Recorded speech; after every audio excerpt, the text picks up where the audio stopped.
नागोठाण्यात राहणाऱ्या गीता पवार या खारेगावमध्ये आपल्या मुलीकडे आल्या होत्या।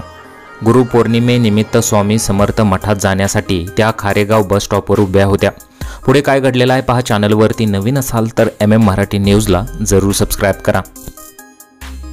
त्यांच्या हातात अंदाजे 5 तोळे वजनाच्या 2 बांगड्या होत्या। अंबरनाथहून आलेले विशाल गायकवाड व विलास गायकवाड हे 2 भावंडे असलेल्या चोरांची नजर त्यावर पडली। त्यातील एक चोर म्हणाला, आजी तुम्ही इकडून नीट वरती चढा, आणि तेवढ्यातच त्याने असा डाव साधला की आजीच्या हातातील बांगडी त्याने चोरली आणि नशिबाने आजीचा स्टॉप हा पोलीस स्टेशन जवळच होता।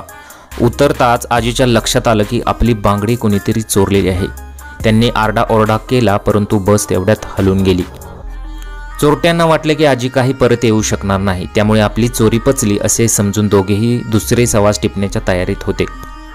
परंतु आजीच्या डोक्यात तेवढ्यात प्रकाश पडला आणि त्यांनी लगेच तातडीने पोलीस स्टेशनमध्ये जाऊन आजी पोलिसांना सोबत घेऊन घटनास्थळी म्हणजेच पुढच्या स्टॉपपर्यंत त्या गेल्या।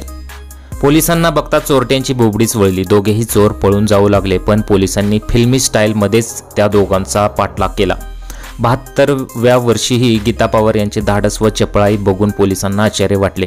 पोलिसांनी त्या दोघांना पकडलेले आहे। या प्रकरणी विशाल व विलास यांना कळवा पोलिसांनी अटक केली असून त्यांची कसून चौकशी केली जात आहे। इथं पोलिसांचंही कौतुक केलं पाहिजे, कारण की त्यांनी लगेच त्वरित ॲक्शन घेतल्यामुळे हे शक्य झालेलं आहे। तुम्हाला काय वाटतं? तुमच्या प्रतिक्रिया आम्हाला कमेंट बॉक्समध्ये जरूर कळवू शकता।